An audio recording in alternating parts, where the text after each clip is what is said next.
Videos that will make you wealthy and debt-free.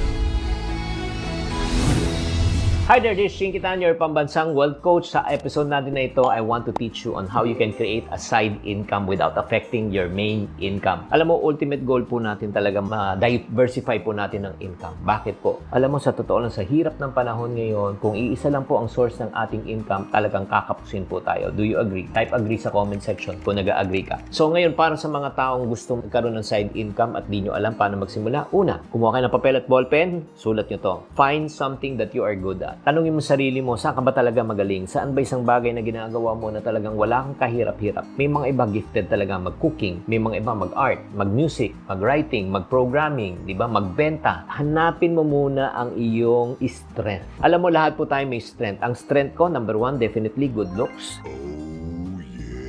Whether you like it or not.